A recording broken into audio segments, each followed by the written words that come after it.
Hey guys, Tamikaze here, and you guys are like my family.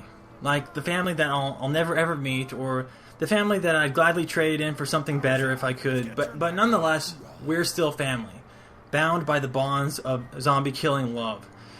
And so I wanted to do something a little bit unique today, and give you some advice, some dating advice, and possibly even marriage advice. So let me get going with it. It's frequently a point of bragging when you can say that you are dating up or you've married up. And for those of you who don't know what that means that you are with a girl who is better than you are. What you are saying is that you got the better end of the deal, and the people around you should be impressed that you were able to land a girl of such high quality. And when you think of it like that, it sounds good. Of course, I want to get the best that I can. Of course, I want to impress my friends and make people jealous. If you have Joe Pesci looks, or Adrian Brody looks, or DJ Qualls looks, then you want to marry somebody who is more attractive. It's natural. But pick a number on the 1 to 10 scale. And where do you think that you fall in there? 1 being a horrible personality, dumber than a supermodel Q&A, and uglier than Steve Buscemi's dental photos. And 10 being a super nice guy, down to earth, good communicator with George Clooney and Brad Pitt looks and charm. Now, we all probably fall somewhere in the middle of those extremes. And the goal in our mind is to get the best looking girl with doctor level intelligence so that we can land the hot girl and never have to work a day in our lives because she makes huge bank. Bring on the sugar mama. And I'm here to tell you that you are wrong. You will not get what you think you're going to get. This plan will backfire. This is faulty logic, and let me tell you why. Okay. I'm not saying that you want to scrape the bottom of the barrel either and go for the worst girl. The girl who lives in the homeless shelter and falls asleep every night with a needle in her arm, now rocking the skin cancer she has from over tanning 3 decades ago, the last time she was even remotely attractive. No, don't go for that girl, but don't think that best is going to equal you being the happiest.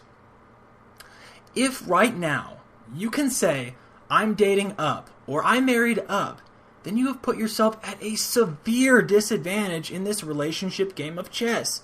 You have willfully taken your best pieces off the board, and now you are trying to win using just pawns, which is probably what you are at this point, whether you realize it or not.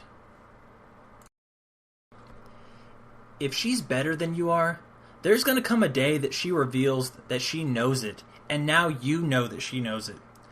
Listen, when you're getting to know each other during the early stages, she may just play a little dumb, fun-loving, flirty, slightly ditzy girl. But in reality, this may just be her way of making you feel smart while she sets the hook firmly in place, putting her plan into motion. She's innocent. She's harmless. No! That's what she wants you to think. And the more you do, the further down you will let your defenses slip, and how much worse off you'll be when the switch gets flipped. Now look, this isn't to say that she's evil, because she just wants to win too. She has her future to think about, so she wants to put herself in the best position to succeed, to be in control. So if she beats you, then she deserves it, and you don't. So, how are you going to know if you are in this bad spot where you think that you've outkicked the coverage, but in reality, she's just about to run it back for a basket goal score thing? Well, here it is. You're going to think that things are fine, and you're going to be going around doing what you normally do, and then love of your life is going to start pointing out things that you're doing wrong. You drink too much. You don't help out around the house enough. You spend too much time with your friends. I'm tired of dragging your body out of the bushes outside the bar at 3 in the morning while you're laying in a pool of your own vomit. Oh, sorry, forget that oddly specific last example, but you know what I mean. You were just doing what you normally do. How can you get penalized for something you've always done? Because just because you've always done it, that doesn't make it right. And deep down you probably know that's true, but you've been hoping to milk this thing as long as you possibly can. Well, unfortunately, things are coming to a screeching halt. Life is about to change one way or the other. Either you gotta overhaul your life, change your ways, start being the person she wants you to be, or else you gotta get yourself a new girl. Hard choices are in your immediate future. Now, what could have been done to prevent this? Well, you can't always, so don't kick yourself too hard. Which is why finding another girl may just be your best option over self-improvement. and no one can fault you for wanting to take the easy way out. But if school has given us any skill at all, then let it be this: research. From the beginning, you've got to make sure that she's dumb, or at least dumber than you are. And you need to know that the ceiling of her potential is not higher than yours. Frequently test her ability to make good decisions, and if she fails them in the neighborhood of 45 to 65% of the time, then you may just be looking at a keeper. Now, the reason why you don't want her too dumb is that you may end up with an entirely different set of problems. She might be meaning to turn the heater on in your apartment, but she really just turned on the oven instead. And so when you light up that cigarette an hour later, kaboom for the both of you. And you've got no one to blame but yourself for going too stupid on the stupid chart. Or else you're having your boys over, watching the game, and everything out of her mouth is the dumbest thing ever conceived by the human mind. And then your friends all leave, never to return.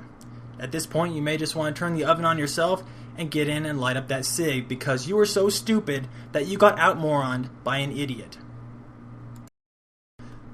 Alright, best case scenario though is that you get with a girl who's just a few shades dumber than you are, and that will ensure that she can never call you out on the stupid things that you do because she either won't be smart enough to pinpoint the problem, or else she'll know that you've got a big bag full of mistakes that she's made that will overshadow whatever she could throw at you. So in the end, you want a girl who's smart enough to know that she's too dumb to point out your flaws, but not dumb enough to ruin your life in the process. This, my friends, is what I like to call the relationship win-win. Thank you guys for listening, and I'd like to know what you think about the advice in the comments below. I'll accept such answers as, "This is the smartest thing I have ever heard," "This advice just saved my life," or even, "What did I just listen to?" Thanks again, guys, and I'll see you next time.